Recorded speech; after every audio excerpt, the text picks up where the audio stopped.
Hey, how are you? Welcome back to another episode of Your Success at Last DNA from YourSuccessAtLast.com. Coming at you from me, yep, that's me, Tracy Brinkman, Tracy the Ace Brinkman, bringing you that being Sergeant Major motivation with your motivational oomph that you need every single day. Those core inspirational building blocks to help you get what you need to get done. So here we are. It's Thursday, the tail end of the week. I didn't talk any about Valentine's Day. How was your Valentine's Day? Was it fun? Were you lonely? Did you spend some special time with that one that makes your heart go pity pat?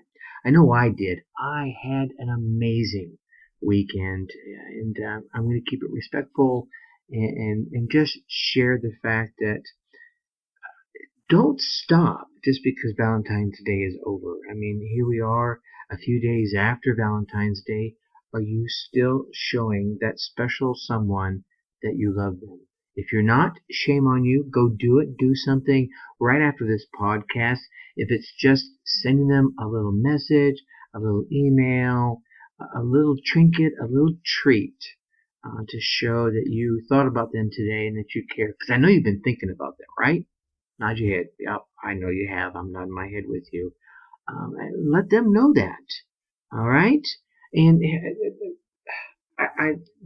today's topic is really a more business focused, but a lot of these ideas that I share, not just in this episode that you're about to listen to today, but in all the episodes, can be used across the gamut from business to finance to relationships to your spirituality.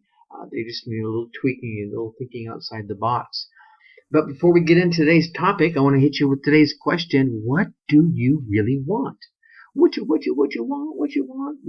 What is it you want? This is all about the goal setting. It's that major definite purpose, right? Start there and then start breaking it down into the smaller ones. What do you really want?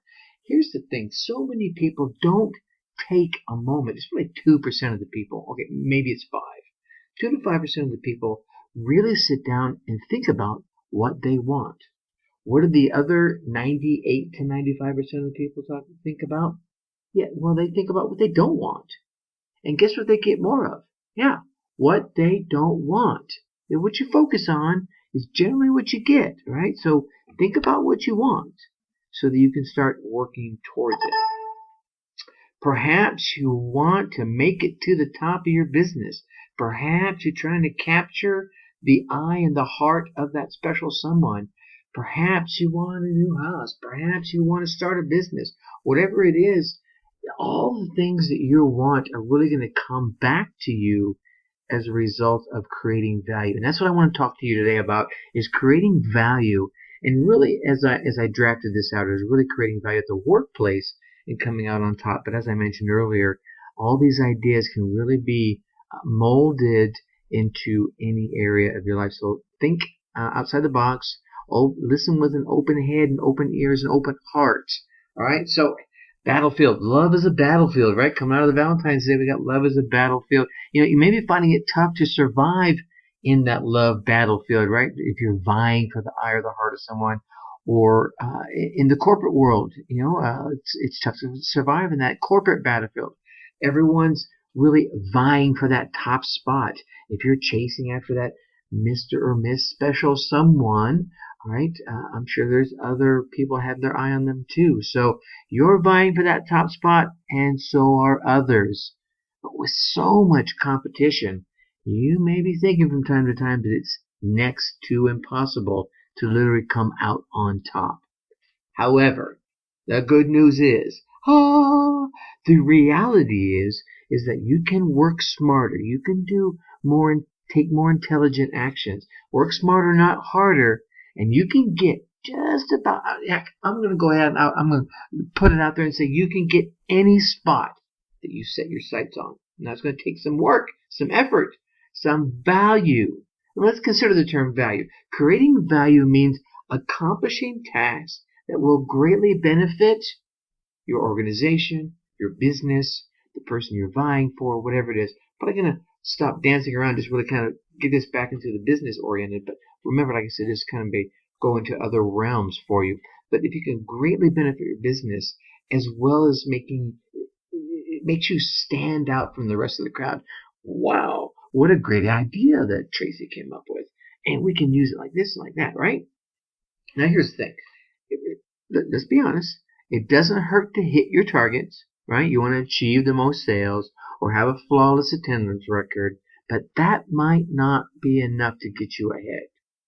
When the powers that be are deciding on promotions, handing out territories, giving bonuses, how much value you have actually contributed to the company is going to be where the rubber hits the road.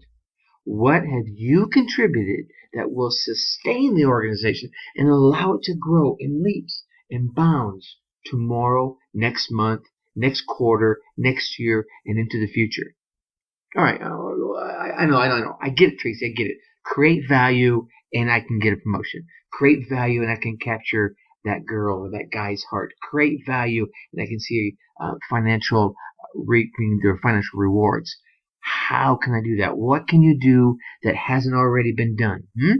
Well, I want to give you a few strategies to help you create value regardless of the type of relationship you're shooting for, type of business you're in, whatever area you might want to use this for. All right? First and foremost, you want to focus on your ROI. Yeah, your return on investment. See, when you're thinking of ways to create value in the workplace, it's important to consider whether the time you spend on a particular idea or project is going to yield a desired ROI, a good, positive return on investment. And here we come back to a concept and an idea I keep trying to weed in there, trying to get it down into your mind, knowing what the end goal is, what's your major definite purpose, what's the big picture. See, knowing what the end goal is before you start on the journey is the best way to determine whether or not you should proceed, right?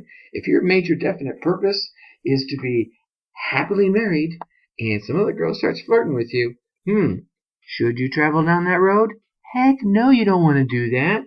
Okay, so you want to spend time doing what how I want to say this. Spending time doing things that everyone else is doing doesn't allow you to stand out. You'll want to work on projects that are going to produce significant returns from the point of view of financial success, as well as capturing more market share, as well as market leadership, right? Brand recognition. These things that make the business stand out, make you stand out as a part of the business. All right? Number 2. This is a big one, and many people miss this one. Study the stories of successful businesses and successful business people, men and women. All right?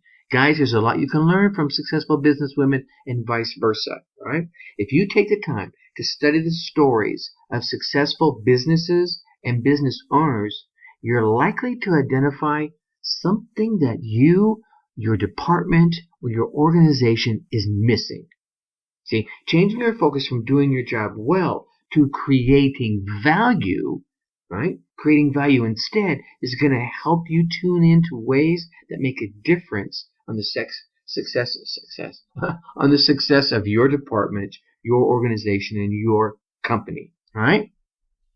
And do this with competitors too. Keep an eye on your competitors. Study stories of your competitors where they made major breakthroughs, where they suddenly started seeing leaps and bounds in their business. Go back and study what it was they were doing before, during, and after, and you'll probably see some areas where you can enhance your business as well. All right? Now, number 3 is I want you to seek out results that have long-lasting effects. Right? Those one-hit wonders, yeah, they're great. They're good. You get a little win, a little party, hoorah, woo, right?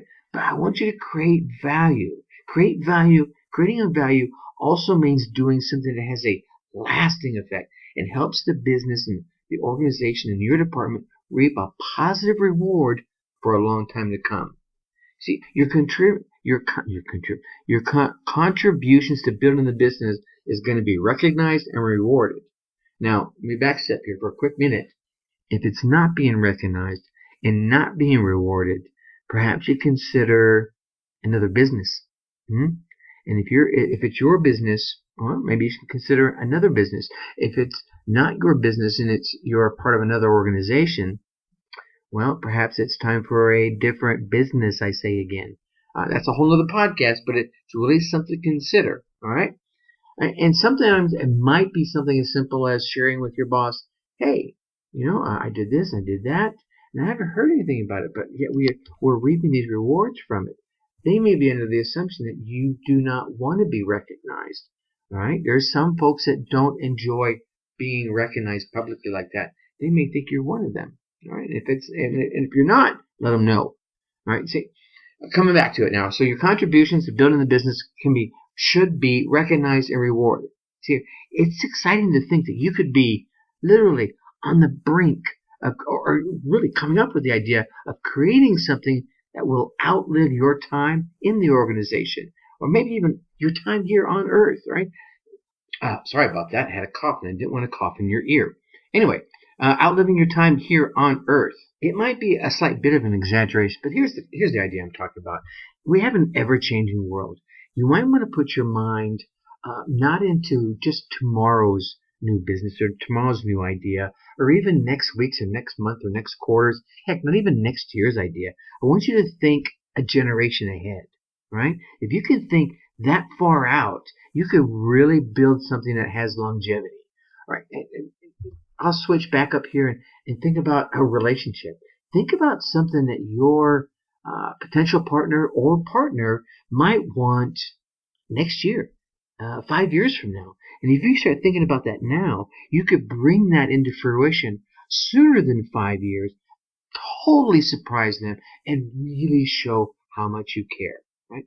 Same thing goes with the business. If you can think of something that the business can benefit from in the next year, and it could last 5, 10, 20 years, then they will see how much you care, how much you love that business. And maybe you're retiring in 10 years, and it could last 20 years. Something that can live out your time in that organization. That's huge, right? And then the last one here is really wraps around both potential partners and as well as business. I want you to understand what your customer wants. Yeah, it's great. We all want to know who our customer is, but what do they want?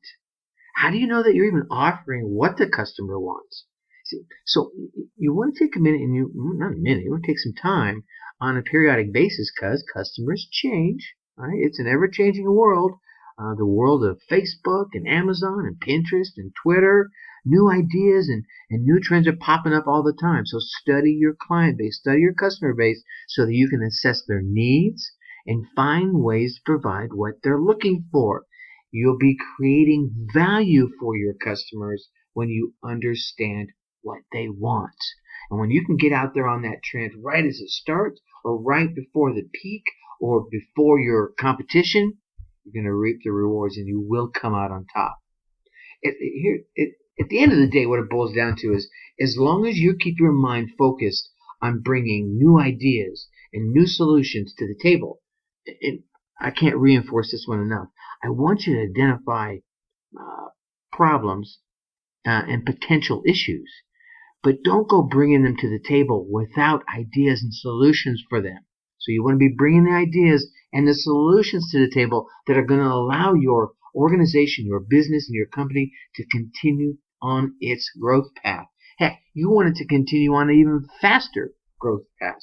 Do this, and you'll more than likely, I can almost guarantee you'll be the candidate to secure that top spot, whatever that top spot is for you. Think outside the box, create value, and you'll get what you want. That's really what it's all about, right? Isn't it? All right. So, creating a little value for you, that seven critical steps of success program is sitting out there. Get ready to come down soon, right? I just have a couple more things to do on the new program, and then I'll be taking the 7 critical steps to success. Man, my tongue is tripping over my eye teeth, and I just can't see what I'm saying. I'll be taking down the 7 critical steps to success here shortly. So if you want to go get it, go out to yoursuccessatlast.com. Click on the banner that'll be across the top there, or there's one on the side as well. Drop in your email. That's simple. click send, right? Click sign up, drop in your email, and I'll send it to you right away. All right. Tomorrow, what are we going to talk about? I'm going to have a little bit of fun with this one. I want you to think about embracing your quirky side so that you can thrive. All right, we'll talk about that tomorrow. Until then, I'm going to leave you as I always do. Think successfully, take action. Bye-bye.